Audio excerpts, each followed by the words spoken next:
Welcome to 80 Math Academy. Topic for today is trigonometry.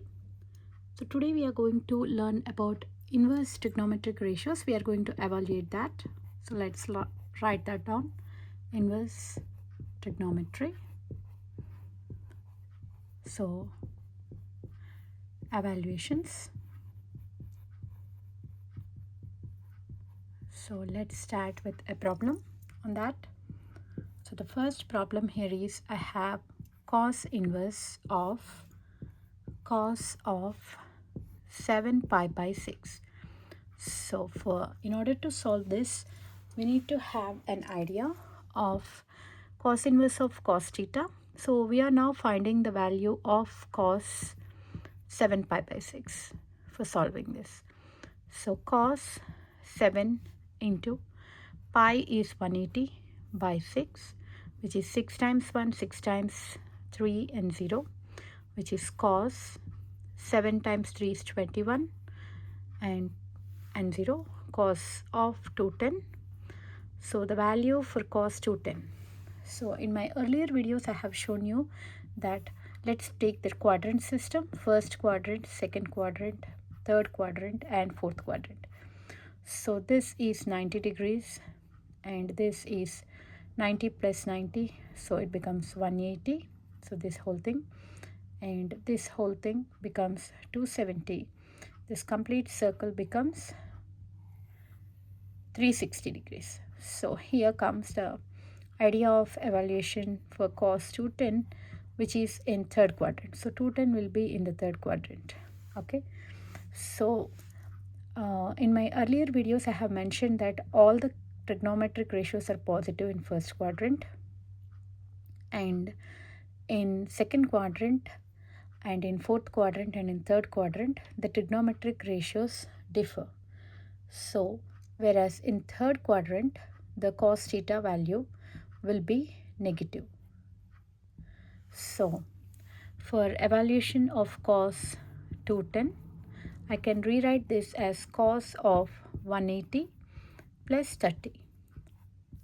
So this is 180 plus theta in the third quadrant. Cos of 180 plus theta is always minus cos theta, and for theta I have 30 here, because whenever it is 180 plus theta, the trigonometric function does not change its value. Say suppose it is cos of 90 plus 30, then in that case cos becomes sine, so it changes to sine and we have 30. 90 plus theta is second quadrant, so in that case the function value changes to sine 30. And here this is in the third quadrant, so it is negative minus cos 30, and the value for cos 30 is root 3 by 2. So it will be minus root 3 over 2. So I can rewrite this function as cos inverse of cos 7 pi by 6 can be rewritten as cos inverse of cos of 210. And we now knew that cos inverse of cos 210 is nothing but 210 value is minus root 3 by 2. So I'm writing it here, minus root 3 by 2. So now what is the inverse trigonometric function for minus root 3 by 2? Which means for what value of theta the value is root 3 by 2, minus root 3 by 2.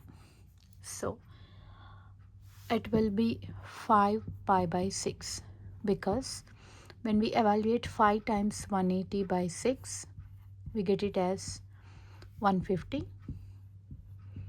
and 150 is again in second quadrant.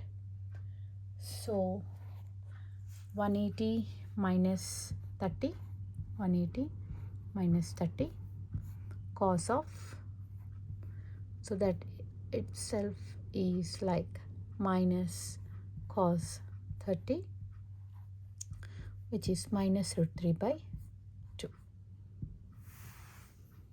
Okay, so this is how you solve it. So this is the summarized video of that. Cos inverse of cos theta 7 pi by 6 is 210, and for 210 it's in third quadrant, so 180 plus theta.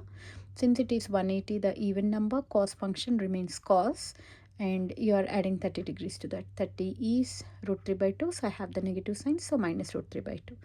So I need to find the inverse function for that. Cos inverse of minus root 3 by 2. If you input the value in calculator, it is going to give you as 5 pi by 6.